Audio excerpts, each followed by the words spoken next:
स्वराज्य संवाद न्यूज, जनतेच्या हक्काचं व्यासपीठ। जुन्नर तालुक्यातील कांदळी गावच्या हद्दीत एका भरधाव पिकअप गाडीने रस्त्याच्या कडेला असणाऱ्या मेंढ्यांच्या कळपाला जोरात धडकली। या भीषण अपघातात सुदैवाने कोणतीही मानवी जीवितहानी झाली नसली तरी 7 ते 8 निष्पाप मेंढ्यांचा जागीच दुर्दैवी अंत झाला आहे। यामुळे गरीब मेंढपाळाचे मोठे आर्थिक नुकसान झाले आहे।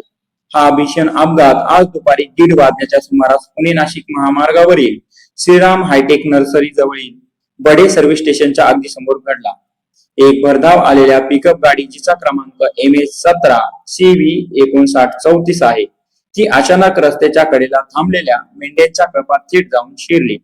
धडक इतकी जोरदार होती की कळपातील 7 ते 8 मेंढ्यांचा जागीच मृत्यू झाला। अपघात झाल्याचे समजताच स्थानिक ग्रामस्थांनी तत्काळ मदतीसाठी घटनास्थळाकडे धाव घेतली। ग्रामस्थांनी तत्परता दाखवत पिकअप चालकाला जागेवरच ताब्यात घेतले आहे। या अचानक घडलेल्या अपघातामुळे महामार्गावर काही काळ मोठा गोंधळ आणि भीतीचे वातावरण निर्माण झाले होते। अपघाताच्या प्रवाहामुळे महामार्गावरील वाहतूक देखील काही काळासाठी संथ गतीने सुरू होती।